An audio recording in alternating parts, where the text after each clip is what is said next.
Hello friends, once again welcome back to my channel. Today we are going to solve the worksheets from the class 5th transition module.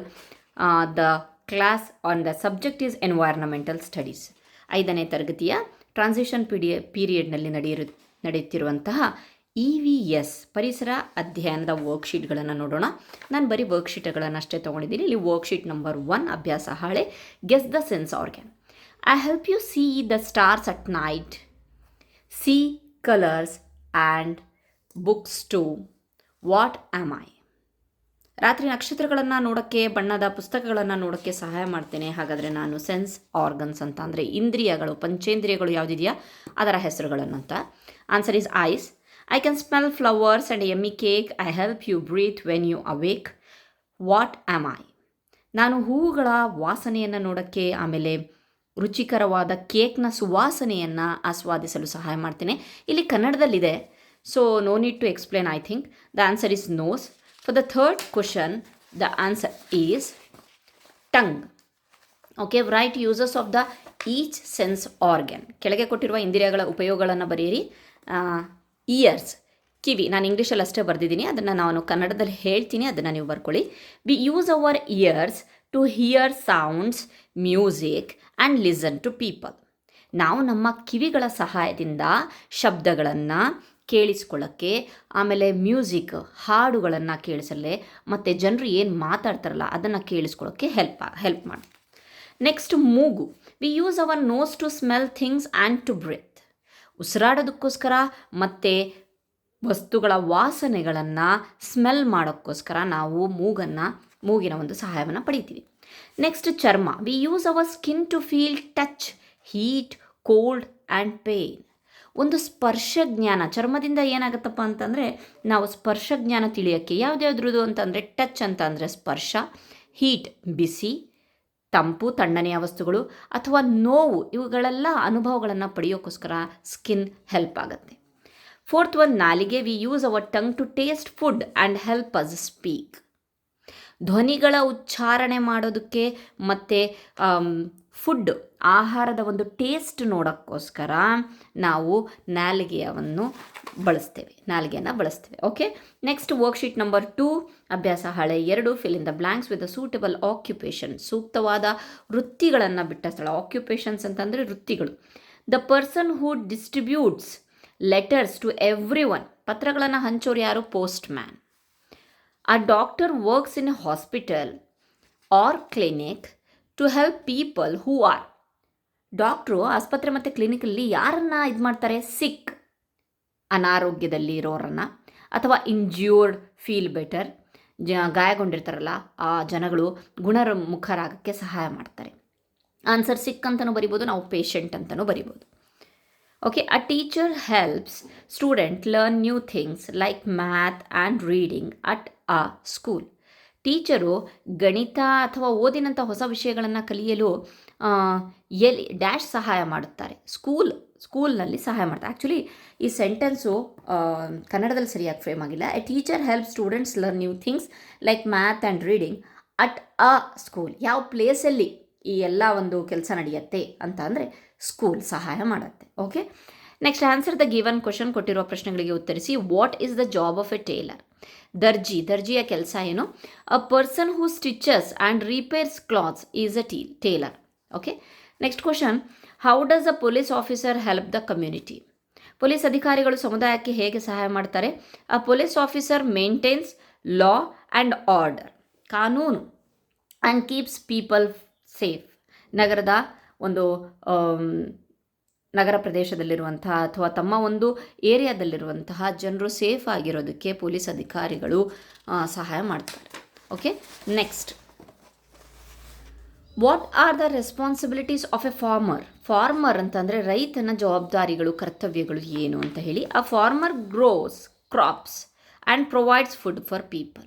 ಅವನ ಜವಾಬ್ದಾರಿ ಏನಪ್ಪ ಅಂತಂದರೆ ಅವರು ಕ್ರಾಪ್ಸ್ಗಳನ್ನು, ಬೆಳೆಯನ್ನು ಬೆಳೆಸಬೇಕು ಮತ್ತು ಅದನ್ನು ತನ್ನ ಸಮುದಾಯದಲ್ಲಿರುವ ಜನರಿಗೆ ಅದನ್ನು ಕೊಡೋದ್ರ ಮೂಲಕ ತನ್ನ ಜವಾಬ್ದಾರಿಯನ್ನು ಅವನು ಈಡೇರಿಸ್ತಾನೆ. ನೆಕ್ಸ್ಟ್ ಚಿತ್ರವನ್ನು ನೋಡಿ ವೃತ್ತಿಯನ್ನು ಗುರುತಿಸಿ. Identify the occupation by seeing the picture. You have to see the picture here and then you have to write the profession. Okay, farmer ರೈತ, ಪಾಟರ್ ಕುಂಬಾರ. ಟೇಲರ್ ದರ್ಜಿ. ಪೋಸ್ಟ್ಮ್ಯಾನ್ ಅಂಚೆಗಾರ. Okay, next move on to the next worksheet, that is worksheet number 3. Fill in the blanks with the suitable answer. The animal that provides milk and useful in the agricultural activities is dash. ಹಾಲನ್ನು ಕೊಡುವ ಮತ್ತು ಕೃಷಿ ಚಟುವಟಿಕೆಗಳಲ್ಲಿ ಉಪಯುಕ್ತವಾಗಿರುವಂತಹ ಪ್ರಾಣಿ ಯಾವುದು ಅಂದರೆ ಅದು cow, ಹಸು. The animal that protects the house from thieves. ಕಳ್ಳರಿಂದ ರಕ್ಷಣೆ ಮಾಡುವಂತಹ ಪ್ರಾಣಿ ಯಾವುದು? ನಾಯಿ, dog. Answer the given questions. Name the animals that live in the desert habitat. ಮರುಭೂಮಿಯಲ್ಲಿ ವಾಸಿಸುವ ಪ್ರಾಣಿಗಳು ಕ್ಯಾಮಲ್ ಆ್ಯಂಡ್ ಲಿಸರ್ಡ್, ಒಂಟೆ ಮತ್ತು ಹಲ್ಲಿ. Name the 2 trees that grown in the forest habitat. ಅರಣ್ಯ ಪ್ರದೇಶದಲ್ಲಿ ಬೆಳೆಯುವ ಮರಗಳು ಯಾವುದ್ಯಾವುದು? Teak tree and bamboo tree. ನೀವಿನ್ನೂ ಬೇರೆ ಬೇರೆದು ಸಹ ಬರಿಬೋದು, ಬಹಳಷ್ಟು ರೀತಿಯ ಇದ್ದಾವೆ. ತೇಗದ ಮರ ಮತ್ತು ಬಿದಿರು ಅಂತ ಬರೆದಿದ್ದೀನಿ. Why can't fish live on land? Give reason. ಮೀನುಗಳು ನೆಲದ ಮೇಲೆ ಯಾಕೆ ಬದುಕಲ್ಲ ಅಥವಾ ವಾಸಿಸಲ್ಲ? ಕಾರಣ ಏನು? Fish can not live on land because they breathe through gills. ಕಿವುರುಗಳ ಮೂಲಕ ಅವು ಉಸಿರಾಡ್ತವೆ. And need water source survive. ಅವು ಬದುಕಕ್ಕೆ ನೀರು ಬೇಕು. ನಮಗೆಲ್ಲರಿಗೂ ಗೊತ್ತು, ನೀರಿನಲ್ಲಿರುವಂತಹ ಕರಗಿರುವಂತಹ ಹೈಡ್ರೋಜನನ್ನು ಅವು ತಗೊಳ್ತವೆ ಅಂತ ಹೇಳಿಬಿಟ್ಟು. ಕರಗಿರುವಂತಹ ಆಮ್ಲಜನಕವನ್ನು ಬಳಸಿ ಅವು ಬದುಕ್ತವೆ ಅಂತ ಹೇಳಿಬಿಟ್ಟು. That is not possible on the land. Okay, next, why does the polar bear have thick fur? Give reason. ಧ್ರುವ ಕರಡಿಗೆ ದಪ್ಪವಾದ ರೋಮ ಏಕೆ ಇರುತ್ತದೆ? ಕಾರಣವನ್ನು ತಿಳಿಸಿ. Polar bears have thick fur. ದಪ್ಪವಾದ ರೋಮ ಇರುತ್ತೆ to keep their body warm. ಅವರ ಒಂದು ಬಾಡಿ ಇದೆಯಲ್ವಾ, ಅದು ಬೆಚ್ಚಗಿರೋಕ್ಕೋಸ್ಕರ ಇನ್ ವೆರಿ ಕೋಲ್ಡ್ ರೀಜನ್ಸ್. ಅವರು ತಂಪಾದ ಒಂದು ಧ್ರುವ ಕರಡಿಗಳು ಧ್ರುವ ರೀಜನ್ಸಲ್ಲಿ ಇರ್ತವೆ. ಧ್ರುವ ರೀಜನ್ಸ್ ಅಂತ ಹೇಳಿದ್ರೆ ಪೋಲಾರ್ ರೀಜನ್ಸ್ ಅಲ್ವಾ. ಪೋಲಾರ್ ರೀಜನ್ಸಲ್ಲಿ ಬರೀ ಎನಿ ಟೈಮು ಅಲ್ಲಿ ಹಿಮ ಬೀಳ್ತಾ ಇರುತ್ತೆ. ಹಿಮದ ಏರಿಯಾದಲ್ಲಿ ತನ್ನ ಬಾಡಿಯನ್ನು ಬೆಚ್ಚಗಿರೋಕ್ಕೋಸ್ಕರ ತನ್ನ ಬಾಡಿ ಫುಲ್ಲು ಅದು ಫರ್ರನ್ನು ಮೇಂಟೈನ್ ಮಾಡುತ್ತೆ. Okay, next, match the following. So ಇಲ್ಲಿ ವಾಸಸ್ಥಳದ ಬಗ್ಗೆ ಇರ್ಬೋದು. ಸೊ ಸಿಂಹ, it lives in the forest. You can see the picture of the forest here. ಬಾತುಕೋಳಿ ಪಾಂಡ್ ಚಿತ್ರ ಇದೆ. ನೆಕ್ಸ್ಟು ಕ್ಯಾಕ್ಟಸ್ ಮುಳ್ಳುಗಿಡ ಡೆಸರ್ಟ್ ಚಿತ್ರ ಇದೆ. ಆ್ಯಂಡ್ ದೆನ್ ಸನ್ಫ್ಲವರ್ ಸೂರ್ಯಕಾಂತಿ ಹೂವು ಒಂದು ಗಾರ್ಡನ್ ಚಿತ್ರ ಇದೆ. You can see the sunflowers here. I think tiny sunflowers are there. Okay, fine. Next move on to the next worksheet number 4.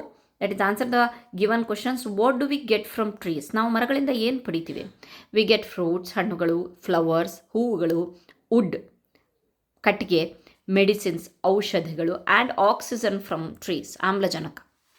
Right the different types of the pollution. ಯಾವ್ಯಾವ ರೀತಿಯ ಮಾಲಿನ್ಯಗಳು ಇದ್ದಾವೆ? Air pollution ಇದೆ, ಶಬ್ದ, ಗಾಳಿ, ವಾಯು ಮಾಲಿನ್ಯ. Water pollution, ಜಲ ಮಾಲಿನ್ಯ. Soil pollution, ಭೂ ಮಾಲಿನ್ಯ. ನಾಯ್ಸ್ ಪೊಲ್ಯೂಷನ್, ಶಬ್ದ ಮಾಲಿನ್ಯ. Okay, next, write a solution for water pollution. ನೀರು ಪೊಲ್ಯೂಟ್ ಆಗದಂಗೆ ಮಾಲಿನ್ಯಕ್ಕೆ ಪರಿಹಾರವನ್ನು, ಸೊಲ್ಯೂಷನನ್ನು ಕೊಡಿ ಅಂತ. Do not throw waste in to rivers, lakes and ponds. Okay, draw a clean environment. ಒಂದು ಎನ್ವೈರ್ನಮೆಂಟ್ನ ಒಂದು ಪಿಕ್ಚರ್, ಸ್ವಚ್ಛ ಪರಿಸರದ ಚಿತ್ರವನ್ನು ಬಿಡಿಸ್ಬೇಕಂತೆ. ಸೊ ಅಲ್ಲಿ ಸ್ಪೇಸ್ ಕೊಟ್ಟಿದ್ದಾರೆ. The space is provided there. So you have to draw a clean environment picture. Next, mark the different types of the pollutions. ಇಲ್ಲಿ ಯಾವ್ಯಾವ ಚಿತ್ರ ಪೊಲ್ಯೂಷನಿನ ಚಿತ್ರ ಇದೆ ಅಂತ ಹೇಳಿಬಿಟ್ಟು ರೈಟ್ ಹಾಕಿ, ಪ್ಲಸ್ ಯಾವ ಪೊಲ್ಯೂಷನಿಗೆ ಅಂತ ಹೇಳಿಬಿಟ್ಟು. ಇಲ್ಲಿ air pollution, this is water pollution, ಇದು land pollution or soil pollution, ಇದು ಸೌಂಡ್ ಪೊಲ್ಯೂಷನ್, ಇದು ಕ್ಲೀನ್ ಎನ್ವೈರ್ನಮೆಂಟ್. ತುಂಬ ಚೆನ್ನಾಗಿದೆ. ನಗರದ ಒಂದು ಪ್ರದೇಶ, ಒಂದು ಪಿಕ್ಚರನ್ನು ಕೊಟ್ಟಿದ್ದಾರೆ, ತುಂಬ ಚೆನ್ನಾಗಿದೆ. ಇಲ್ಲಿ ಯಾವುದೋ ರೈಟ್ ಮಾರ್ಕ್ ಬರೋದಿಲ್ಲ. ಸೊ ಕ್ಲೀನ್ ಎನ್ವೈರ್ನಮೆಂಟ್ ಅನ್ಬೋದು. Next, this is water pollution. Okay, next move on to the next worksheet, that is worksheet number 5. Okay, next fill in the blanks. Number of the pawns in a chess board. Chess ಬೋರ್ಡ್ನಲ್ಲಿ ಎಷ್ಟು ಇದನ್ನ ಇಡ್ತೀವಲ್ಲ, ಪದಾತಿಗಳು ಅಂತೀವಲ್ಲ, ಅದು ಎಷ್ಟಿರುತ್ತೆ ಅಂತಂದರೆ 16. Is volleyball individual are the team game? Individual ಅಂದರೆ ಅದು ವೈಯಕ್ತಿಕ ಆಟನ ಅಥವಾ ಗುಂಪು ಆಟನ ಅಂತ ಹೇಳಿ, ಅದು ಟೀಮ್ ಗೇಮ್, ತಂಡದ ಆಟ. The game that uses the word rider. Rider ಅನ್ನೋ ಪದ ಕಬಡ್ಡಿಯಲ್ಲಿ ಯೂಸ್ ಆಗುತ್ತೆ. The national game of the India is hockey. Okay, write true or false, ಸರಿ ಅಥವಾ ತಪ್ಪನ್ನು ಬರೆಯಿರಿ. Cricket is an individual game. No, it's a group game. Okay, wrong.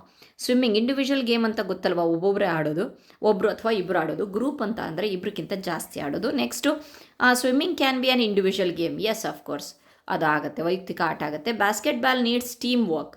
Basket ಬಾಲಿಗೆ ಒಂದು ಟೀಮಿನ ಒಂದು ಸಹಕಾರ ಬೇಕು, ಹೌದು. Team games help players learn cooperation, ಹೌದು, ಸಹಕಾರ ಕಲಿಸತ್ತೆ. ಯಾವುದು ತಂಡದ ಆಟಗಳು, ಗುಂಪಿನ ಆಟಗಳಿದೆಯಲ್ವಾ, ಅದು ಕೋಆಪ್ರೇಷನನ್ನು ಕಲಿಸುತ್ತೆ. Next worksheet number 6, the last worksheet we do in the day 24. Answer the given puzzles. Odd and out ante. Plastic bottle, banana peel, glass jar, newspaper. So ಇಲ್ಲಿ ಬನಾನಾ ಪೀಲನ್ನು ತೆಗೆದಿದ್ದೀವಿ. ಯಾಕೆ ಅಂತಂದರೆ ಪ್ಲಾಸ್ಟಿಕ್ ಬಾಟಲನ್ನು ರೀಸೈಕಲ್ ಮಾಡಬಹುದು, ಗ್ಲಾಸ್ ಜಾರನ್ನು ಸಹ, ನ್ಯೂಸ್ ಪೇಪರ್ನೂ ಕೂಡ. ಸೊ ಬನಾನಾ ಪೀಲ್ ಇಲ್ಲ. Next car, cycle, bus, train. Car, cycle, bus, train. ಸೈಕಲಲ್ಲಿ ಇಂಧನ ಬಳಸೋದಿಲ್ಲ. So next unscramble the word. ಇಲ್ಲಿ ಅನ್ಸ್ಕ್ರಾಂಬಲ್ ಆಗಿದ್ದಾವೆ ಲೆಟರ್, ಅದನ್ನು ನಾವು ಕ್ಲೀನಾಗಿ ಬರಿಬೇಕಂತೆ. ರೀಸೈಕಲ್ ಬರುತ್ತೆ, ಇದು ಹಾರ್ಟ್ ಬರುತ್ತೆ. Okay. Answer the given riddles. ಇಲ್ಲಿ ರಿಡಲ್ ಕೊಟ್ಟಿದ್ದಾನೆ, ನೋಡೋಣ ಏನಂತ ಹೇಳ್ಬಿಟ್ಟು. You can feel me but you cannot see me. ನೀವು ನನ್ನನ್ನು ಅನುಭವಿಸ್ತೀರಾ, ಬಟ್ ನೀವು ನನಗೆ ನೋಡೋಕ್ಕೆ ಸಾಧ್ಯ ಇಲ್ಲ. I can fly a kite. ನಾನು ಗಾಳಿಪಟ ಹಾರಿಸೋಕ್ಕೆ ಸಹಾಯ ಮಾಡ್ತೀನಿ. Or turn a giant turbine. ವಿದ್ಯುತ್ ತಯಾರಿಸಲು ದೈತ್ಯ ಟರ್ಬೈನನ್ನು ತಿರುಗಿಸಬಲ್ಲೆ. To make electricity. What am I? Air ಅಥವಾ ವಿಂಡ್, ಗಾಳಿ. Okay. I fall from the clouds as A rain. ಮಳೆ ಥರ ಬೀಳ್ತೀನಿ. I fill up the rivers and lakes. ನದಿ ಸರೋವರಗಳನ್ನು ತುಂಬಿಸ್ತೇನೆ. You need me to stay hydrated. ನಾವು ಅದನ್ನು ಕುಡಿದ್ಬಿಟ್ಟು ನಮ್ಮ ನೀರಿನ ಅಂಶವನ್ನು, ಮಾಯ್ಶ್ಚರನ್ನು ಇಟ್ಕೊಡ್ತೀವಿ ನಮ್ಮ ಬಾಡಿಯಲ್ಲಿ. And plants need me to grow. ಗಿಡಗಳು ಬೆಳೆಯೋಕ್ಕೆ ಬೇಕು. What? Next the last question from this worksheet. I am green and tall. ನಾನು ಹಸಿರಾಗಿದ್ದೀನಿ, ಉದ್ದವಾಗಿ ಬೆಳಿತೀನಿ. I give you fruits, shade and fresh air. ನಾನು ಹಣ್ಣುಗಳನ್ನು ಕೊಡ್ತೀನಿ, ನೆರಳನ್ನು ಕೊಡ್ತೀನಿ. ಆಮೇಲೆ ಫ್ರೆಶ್ ಶುದ್ಧ ಗಾಳಿಯನ್ನು ಕೊಡ್ತೇನೆ. What am I? ಟ್ರೀ, ಮರ. Thank you. ಐ ಹೋಪ್ ನಿಮಗೆ ನನ್ನ ವೀಡಿಯೋಸ್ ಇಷ್ಟ ಆಗಿದೆ ಅಂದ್ಕೊಂಡಿದ್ದೀನಿ. Thank you so much.